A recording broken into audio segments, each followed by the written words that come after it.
Hello, my name is Dr. David Allen. I'm a retired cardiac surgeon and a member of the International Cannabinoid Research Society, ICRS. That means I'm a cannabinoid research scientist. And I'm here to tell you about the discovery of the endocannabinoid system, the ECS, and the significance and how it will change medicine. And we discovered the endocannabinoid system about 30 years ago, and we really didn't understand the significance of its discovery. And so we found out that this is a chemical communication that your body has. It's not electrical, it's chemical, and it's kind of like the hormone systems that people are familiar with. And your body makes these cannabinoids. They're endogenous, so they're endocannabinoids, and they perform some miraculous functions in the body. And we're just learning the significance of these functions. And basically, the endocannabinoid system is responsible for homeostasis. Most people don't understand what that really means, but it's the body's ability to maintain itself and function in the proper environment. And so it's critically important that that doctors in the future understand this control mechanism. And we're finding out that that manipulation of this endocannabinoid system will control diabetes. It controls cancer.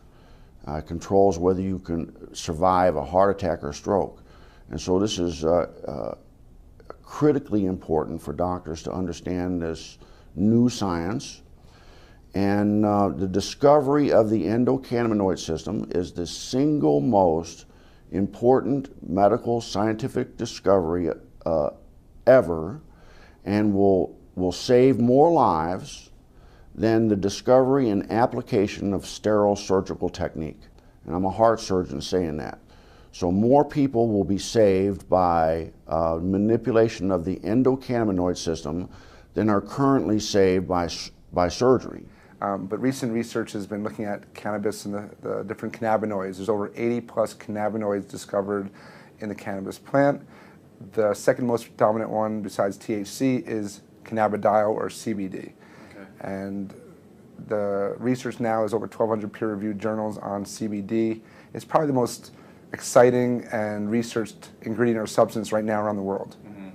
It doesn't have the psychoactive or high that is associated with THC, but it has a tremendous amount of other benefits, including research shows anti-seizure, anti-epileptic, which is why it's gotten a lot of popularity. You do a lot with children with seizure disorders, and they're getting benefits from this plant in a safe, non-toxic way versus all these drugs that typically don't work. Mm-hmm. And there's neuroprotective benefits, so you see a lot with concussions and the NFL. There's a lot of research being done now with chronic traumatic encephalopathy, or chronically banging your head a lot.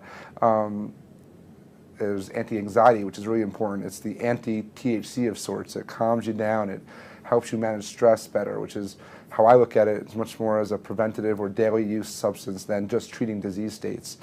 And there's immune support. There's it's a huge antioxidant. There's just a tremendous. It's easier sometimes to talk about what it doesn't do than what it does. Dr. Alan Shackelford is a Harvard-trained physician. He's also among a handful of doctors in Colorado who give prescriptions for medical marijuana. From the moment Charlotte entered his office, he knew she was in trouble. While he was just examining her, she had 2 seizures. She'd failed everything. There were no more options for her. Everything had been tried, except cannabis. Here's how scientists think it might work. Marijuana is made up of 2 ingredients. THC, that's the psychoactive part that makes you high, and CBD, also called cannabidiol. It's the CBD that scientists think modulates electrical and chemical activity to help quiet the excessive activity in the brain that causes seizures. I've been telling my patients to cut. Dr. Julie Holland is the editor of The Pot Book, a complete guide to cannabis. For a long time, the work on cannabis and epilepsy was sort of inconclusive. Maybe it works, maybe it doesn't. They couldn't quite figure it out. And it's only when they really started separating THC from CBD that they saw, definitively, yes, CBD seems to really stop seizures. So in the 1930s, they made tinctures. What were they making the tinctures for, and why were they doing these tinctures? Well, I mean, the medicinal uses of hemp are just numerous. The hemp helps, well, we can talk about the cancer effects of hemp, but it helps with inflammation. It's very anti-inflammatory. It helps with seizures. It's very effective with PTSD for the vets that are coming back that have post-traumatic traumatic stress disorder. Very effective at treating that. It's an anti-inflammatory. But then the uses of hemp for cancer, what I've studied, because of my book, Cancer Step Outside the Box, and the number of cancers, there's about a dozen different cancers that have been studied in depth with medicinal marijuana, with hemp. And so the studies, from brain cancer to prostate cancer to pancreatic cancer, uterine cancer, cervical cancer, prostate cancer, it's amazing. Okay, so what is in hemp that it's this THC, correct? Well, there's chemicals that are called cannabinoids. Right. THC is short for delta-9 tetrahydrocannabinol. I'm glad you said it because I couldn't. That's the only time I'll get it right. I'm glad I got it right. So that's the one, THC is the one cannabinoid that everyone's familiar with. That's the one that's psychoactive, and that's the one that gets you high if you smoke it. Okay. But there's other cannabinoids. One is called CBD, cannabidiol, and it's very medicinally used. There's no psychoactive component of CBD.